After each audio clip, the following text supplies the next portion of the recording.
Welcome back to Perkins Pipes. You gotta be asking yourself, Steve, what in the world? What's going on here? What are you wearing? What's with the space suit? I'll get to that in just a moment. Right now, let me introduce the pipe. For this episode, it is the Black Falcon. The blank that I had from some blanks I gotten online and a Falcon stem. I don't know. There's something about this guy that always makes me kind of think a little bit space-agey in some way. And space is part of what we're going to talk about in this episode. So as always, let's get this guy lit. Let's get to talking.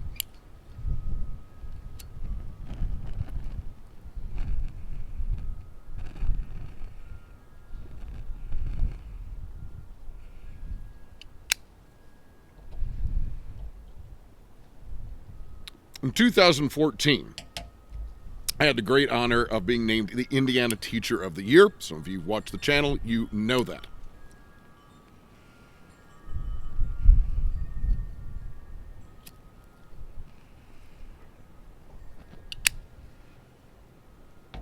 And one of the things that all of the Teachers of the Year from around the United States got to do was to participate in international space camp. They were educators from around the world in all 50 states.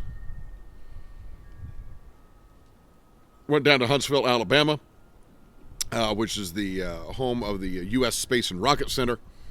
And Mark, you can see that on the badge there. And space camp. Now, space camp, you typically think of for young people.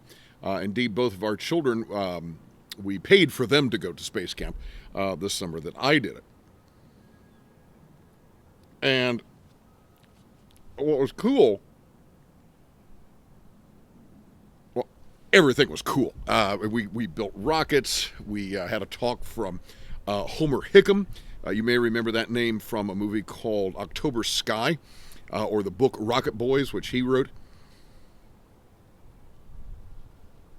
We did other experiments and things having to do with space, and we ran simulators of what it would be like to fly the space shuttle, and it was absolutely phenomenal. And one of the things we got is this cool spacesuit. You see the flag here, and we got the hatches here, and we got the space camp hatch here. And yes, indeed, we got our own personalized name patch as well for our flight suit. So very, very cool. And I'm wearing the Purdue hat simply because Purdue is recognized or often called the cradle of astronauts. More United States astronauts have been graduates of Purdue University than any other. So that's why I'm wearing that today. Now, I'm talking science stuff today, some of it having to do with space. I want to talk about man versus nature in, you think about literature, movies, television, and so forth. And particularly, I want to talk about it regarding two classic television shows from 60 years ago. Yes, that's right, friends, you heard it. From 1965 to 1968, there were two phenomenal television series, and they both kind of ran on the man versus nature premise. And the first one I want to talk about, and both of these are absolute favorites of mine. Favorite shows. Love them. The first one is Voyage to the Bottom of the Sea. Now, this was actually a television show based off a 1961 feature film. I think I've seen the film once. I knew the television show. Starred Richard Basehart as Admiral Harriman Nelson.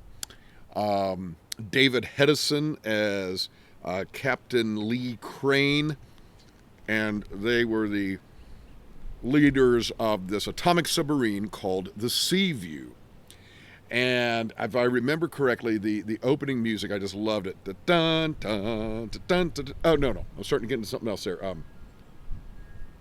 I used to be able to do this theme song. We'll have to look that up. Maybe we'll put a link in the show notes about the theme music. Love the theme music of Voyage to the Bottom of the Sea. And it always involved the captain or the admiral and the guys and the crew on board the Seaview in some kind of conflict with something below the surface of the ocean. And that'd be dangerous no matter what, but especially if you are on board a nuclear submarine. So they would have various sea creatures that they would encounter, or maybe bad guys that were going to try to take over the Seaview, and all kinds of stuff. And just you can imagine this ran for, like I say, from 1965 to 1968. Loved it. I loved the kind of conflict. You had some man versus man, right? Human versus human. Occasionally, among the crew members, something would happen or whatever. I'd say mostly it was man versus nature. So the crew of the Seaview versus whatever was out there in the oceans. Absolutely loved the theme music. Liked all the characters. There's a guy named Kowalski on there, as I recall, and oh boy, I can picture some of the other guys. But I really, really liked Captain Lee Crane, the character played by David Hedison. I don't know why I particularly liked him very much. So, real quickly, mid-episode question here for you. Do you know that television show? Do you know Voyage to the Bottom of the Sea? Do you know the 1961 movie, which I think had Walter Pidgeon in it? Do you know either one of those? Did you like them back in the day? Have you ever seen them in reruns? And seriously, if you don't know the theme song, I am going to link to that. Go listen to the theme song and tell me what you think about the theme song. There's so many great theme songs to movie or television shows that I think back in the 50s, 60s, 70s, even into the 80s. And the other one is a science-based television show, very much man versus nature, but also very much man versus man, is, and this one I have, the complete series of Lost in, here we go, of Lost in Space. Now, you'll see it says Irwin Allen. He's the guy who did Voyage to the Bottom of the Sea as well. That was an Irwin Allen production, as is Lost in Space. And, oh my goodness, I loved this to death. Most of the seasons were black and white. Eventually turned to color. Same thing for Voyage to the Bottom of the Sea. Most of them were black and white, but turned to color toward the end. Oh my gosh, you got Guy Williams, you got June Lockhart, plays the mom, Maureen Robinson. She and her husband, Guy Robinson, were the scientists who were on board the Jupiter 2 spaceship going out. I'm trying to remember their original mission. I've watched the pilot episode numerous times, so I can't remember what their original mission was. But anyhow, Dr. Zachary Smith, early on, a fairly sinister character, turned into something of a clown sort of character, really.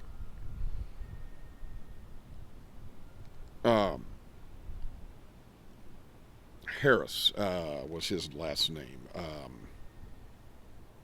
Oh, for heaven's sakes. Totally forgetting his name. That's an embarrassment. Anyhow, the guy that played Dr. Zachary Smith. At any rate, he stows on board. He stows away on board, and he's going to try to ruin the expedition. Well, his extra weight causes them to fly off of their flight path, and they get lost in space. So it's kind of a Gilligan's Island sort of thing here, where now you've got these castaways who are trying to get back home. Lee Robinson's had 2 daughters. Judy, a little bit older, who was very much in love with the pilot of the ship. Mark Goddard was his character name. Her sister Penny, played by Angela Cartwright, might remember her from Sound of Music. Then their younger brother here, Billy Mooney, played Will, and of course the famous Robot, who just went by the name Robot. And you may have even heard past in popular culture, he would wave his arms around and say, "Danger, danger, Will Robinson." And, you know, this very kind of static sort of motion. It's just wonderful, wonderful stuff. Obviously there's neat man versus man in this, because of Dr. Smith's stowing away. But most of it really was man versus nature. This time not below the sea, but out in space. And they would encounter all kinds of other creatures. And one I remember actually kind of scared me as a boy. They meant the creatures from the 5th dimension. And they kind of had these, as I recall, kind of skull-like faces, and existed in this black room or whatever it was. There was an episode where the main guy, Guy Robinson, he had to go outside to Jupiter 2 and fix something. So it's extravehicular activity. And he's out there trying to do it while they're too close to a star or a sun. And the heat is causing the metal to swell on the ship. And he can't get back in. And so they had to deal with that. You know, is he going to be able to get back in the ship? Is Dad going to be okay?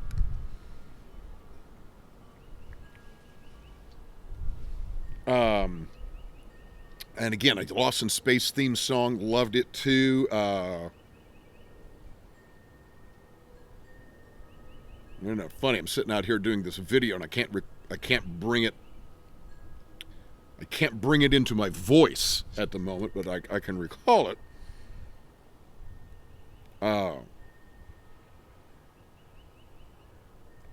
Absolutely loved it. So, second question.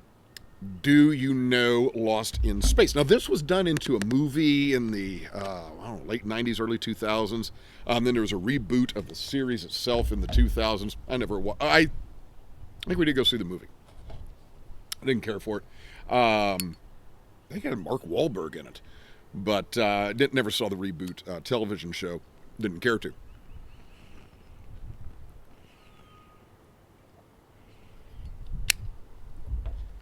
Really like that original. I say especially the black and white. They're always trying to get to Alpha Centauri, as I recall.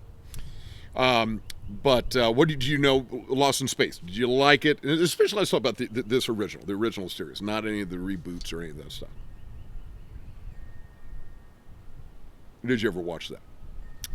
And then I want to ask what you think about the whole man versus nature sort of conflict. Now,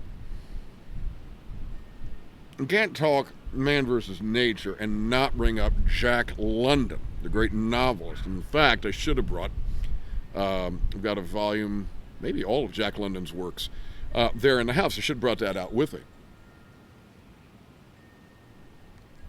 In fact, because of the miracle of video editing, I am going to do that right now. And just like that, I'm back. Boy, I was sure wrong, though. It's just got Seawolf and Call of the Wild. Classic stories. Especially Call of the Wild. You can't think about man versus nature, I think, without thinking about Jack London. And, of course, countless other stories, books, movies, television shows, what have you. So,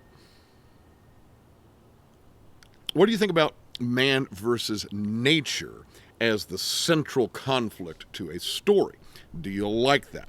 Do you not like that? Do you really prefer man versus man, or again, some historical drama, or whatever? You prefer something else, or do you like man versus nature? So, folks, there it is. Me in my spacesuit talking about the classic 1960s television series, Voyage to the Bottom of the Sea. Tell us what you think about that. Lost in Space. Tell us what you think about that. And the idea of man versus nature. As Malcolm Guite likes to say, I do these little things in order at last to do nothing. Or as I like to say in Latin, Parva ago ut tandem, nihil agam. Have a wonderful